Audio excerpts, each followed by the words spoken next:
All right, let's jump right in.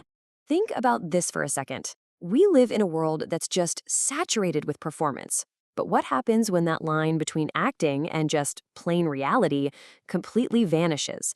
Especially when the people we need to tell the truth are professional pretenders.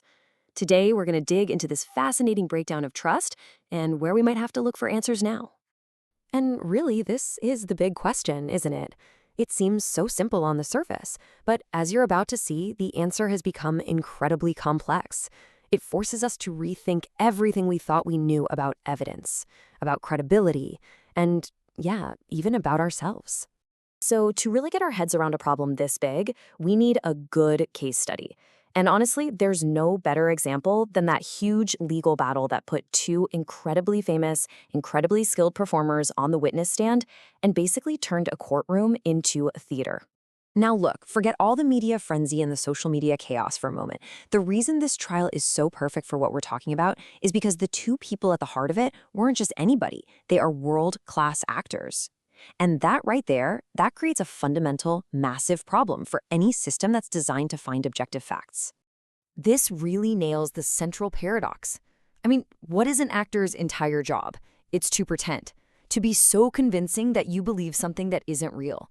So the very skill that makes them famous, the thing we celebrate them for, is their ability to hide the truth in plain sight.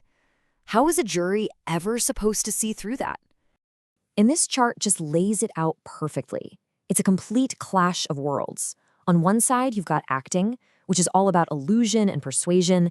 On the other, you've got the law, which is supposed to be about revealing facts to prove a concrete truth. These goals, they're not just different, they are in direct opposition.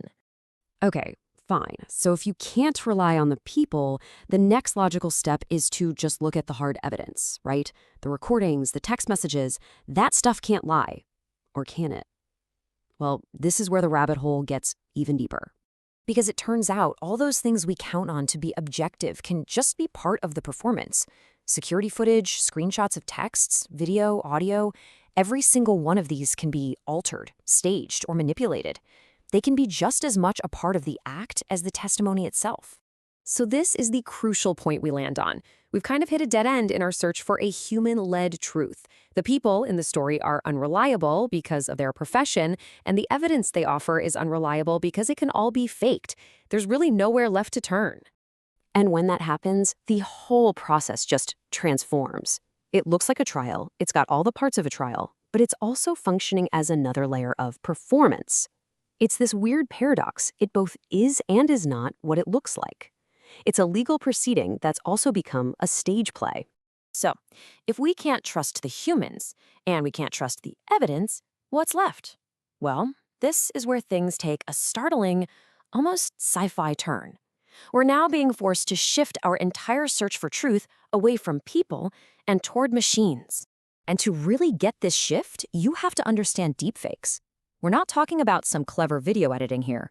We're talking about AI creating a fake reality so convincing that even an expert can't tell the difference. It's the ultimate technological performance, a perfect manufactured lie. And this leads us to the new frontier of this whole problem. If a deepfake is completely indistinguishable from the real thing, I mean, if it's so perfect our eyes and ears can't spot it, how on earth do you verify what's real anymore? The answer, as unsettling as it might be, starts right here. You have to remove the flawed, biased, easily fooled human from the equation. Our own senses, they're just not up to the task anymore. And this is the solution we're turning to. You fight fire with fire. The only way to spot a sophisticated AI-generated fake is to use another, even more sophisticated AI that's trained to detect forgery. Humans are officially out of the loop. The machine is now the arbiter of truth. But here's the final twist in all of this. Because this isn't just a story about famous actors or mind-bending technology. The argument here is that this fundamental problem of performance, well, it actually applies to every single one of us. Whether we want to admit it or not, it's just a basic fact of being human. We cannot see the world with pure objectivity. It's impossible. Our experiences, our emotions, our own personal stories, they always get in the way. You can't separate them. So here's the logic broken down. Step 1. Our subjective nature means true objectivity is impossible for us.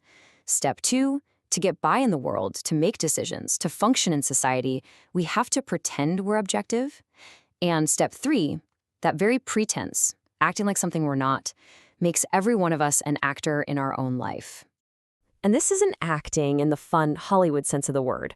The source calls it a dark sense of acting, a subconscious, constant performance we put on every single day to control how we see the world and how it sees us. So if we're all performers, all hiding our own subjectivity behind a mask of objectivity, then who really decides the truth?